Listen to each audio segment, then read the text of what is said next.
నాన్నపైన ప్రేమతో ఇక్కడికి వచ్చిన ప్రతి ఒక్కరికి నా హృదయపూర్వక ధన్యవాదాలు.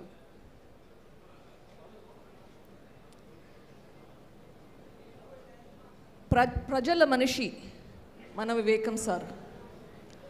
ఆయన కొందరికి వివేకం అన్నా, కొందరికి వివేకం సార్. ఇంట్లో వాళ్లకు ఆత్మీయులకు వివేకంలో ఎవరు ఏ పని మీద వచ్చినా ఆయన దగ్గరికి వస్తే కుల మత భేదాలు లేకుండా అందరినీ ఆదుకునేవాడు. ఏ సమయంలో వచ్చినా ఇంట్లో ఏమి పనులున్నా ఏమి కార్యక్రమాలున్నా అవన్నీ వదిలేసి వచ్చిన వాళ్ళ కోసం ఏం చేయాలా అని ఆలోచించే మనిషి.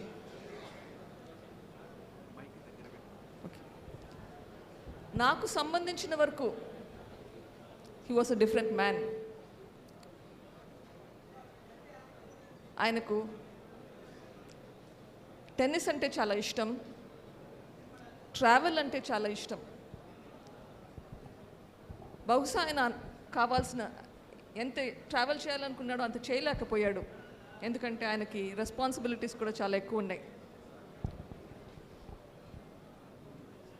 నాకు తెలిసి ఆయన ఫస్ట్ ట్రావెల్ నాకు గుర్తుండగా ఆయన కమ్యూనిస్ట్ పార్టీలో ఉండేవాడు. 1970s కమ్యూనిస్ట్ తరపున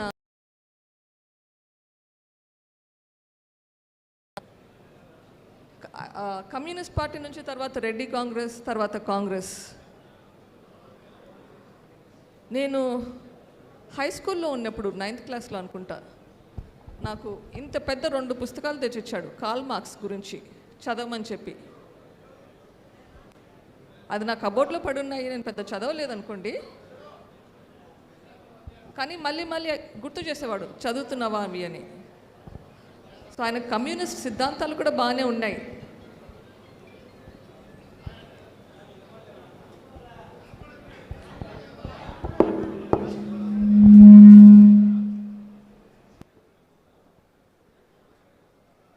అమ్మ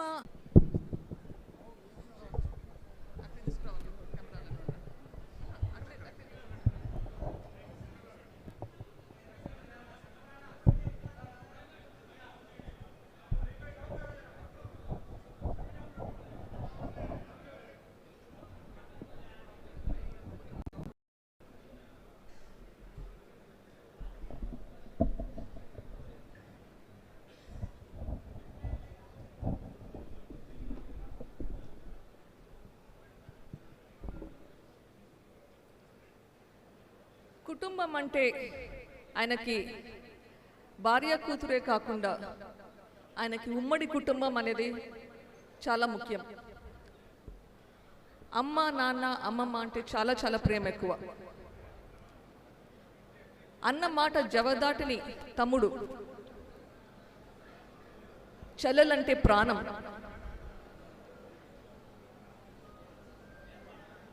ఎవరి చెల్లెల మీద ఏ ఈగ కూడా రాలకుండా చూసుకునే దానికి ప్రయత్నించేవాడు.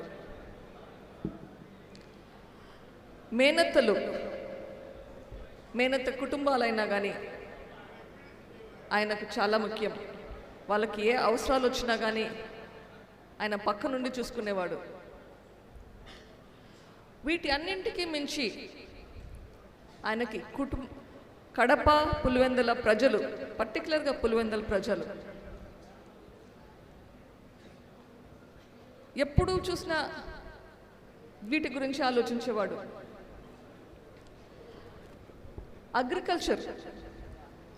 అగ్రికల్చర్ మీద ఆయనకు చాలా అవగాహన ఉండేది.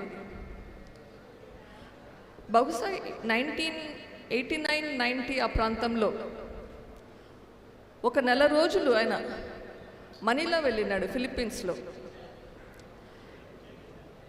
వెళ్ళి వెనక్కి వచ్చి నాకు ఆర్గానిక్ ఫార్మింగ్ గురించి నేను చెప్పేవాళ్ళు. ఈరోజు మనం ఆర్గానిక్ ఫుడ్ అనుకుంటుంటాం. ఆయన దీని గురించి 1989-90లోనే నాకు చెప్పేవాడు. అప్పట్లో వేప చెట్లు పెంచాలి, వేప చెట్లతోటి మనము హెర్బిసైడ్స్ చేసుకోవాలి, పురుగులు రాకుండా చూసుకోవాలి, మందులు వాడేది తగ్గించాలి అని అప్పటి నుంచి చెప్పేవాడు.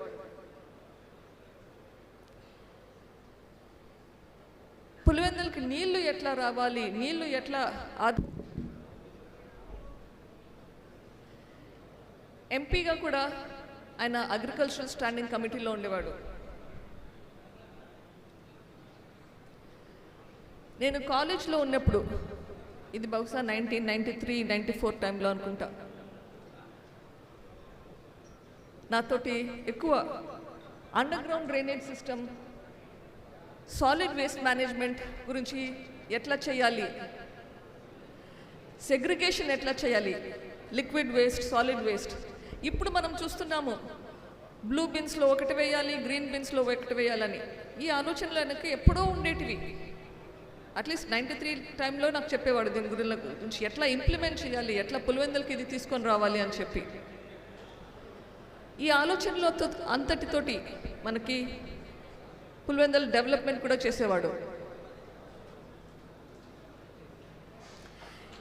పులివెందుల ప్రజలకి, కడప ప్రజలకి ఉద్యోగాల కోసం వస్తూ ఉంటారు అని ఎప్పుడూ తపన పడేవాడు.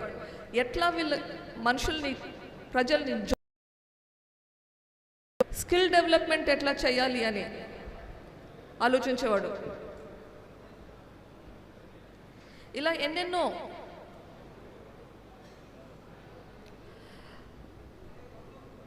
టూ 2009లో జగనన్న రాజకీయాల్లో రావాలని చెప్పేసి ఆయన ఆల్మోస్ట్ రిటైర్ అవ్వడానికి రెడీగా ఉన్నాడు. ఆయన ఎప్పుడూ పులివెందుల గురించి ఆలోచించేవాడు. పులివెందుల్లో ఎట్లా ఫ్యాక్షనిజం ఉండకూడదు, ఎట్లా వయలెన్స్ ఉండకూడదు అని. మీకు కొందరికి గుర్తుండే ఉండొచ్చు, సమైక్యాంధ్ర టైంలో ఆయన ఫాస్ట్ విరమించుకున్నాక ఆ గొడవల్లో బిఎస్ఎన్ఎల్ టవర్ ఒకటి పులివెందుల్లో కాల్ చేశారు. ఆ తర్వాత ఒకరోజు ఫాస్ట్ విరమించుకున్నాక కూడా ఒకరోజు మళ్ళీ ప్రొటెస్ట్ చేశాడు. ఎందుకు?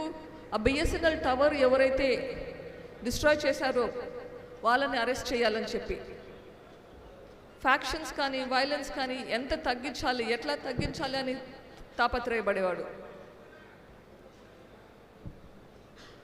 నేను అమెరికాలో ఉన్నప్పుడు కూడా ఎప్పుడన్నా వస్తే కష్టపడి ఒప్పించి 3 వారాల కన్నా టికెట్లు తీసుకుంటాను, వచ్చి నాతో ఉంటాడు అని చెప్పి. కానీ ఎప్పుడు వస్తాడు, వారం 10 రోజులకంతా రిటర్న్ చేసేసుకుంటాడు, మళ్ళీ టికెట్ మార్చుకొని వెనక్కి వచ్చేస్తాడు. ఇక్కడ ప్రజల్ని వదిలి ఉండలేకుండా ఉండేవాడు. అట్లా వస్తాడా? అప్పట్లో చెన్నై ఎయిర్పోర్ట్లో దిగేవాళ్ళు. చెన్నైలో ఇండ్లు ఉన్నా ఇంటికి కూడా పోయేవాడు కాదు.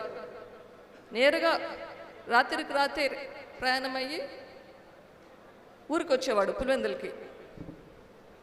కానీ ఒక్కసారి మాత్రమే 3 నెలలు నాతో ఉన్నాడు. అది ఎందుకు?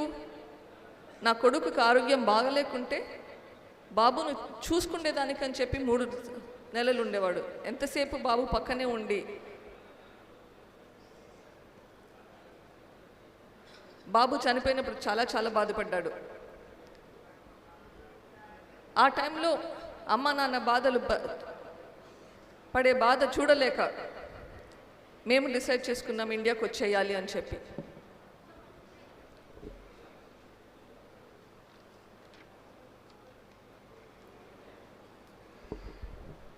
డబ్బు కన్నా, వ్యక్తిగత వైరాల కన్నా ప్రజల శాంతి ప్రయోజనాలే ముఖ్యమని నమ్మిన వివేకం సార్ తన రాజకీయ జీవితం అంతా తన అన్న రాజశేఖర్ రెడ్డితో కలిసి పనిచేశాడు.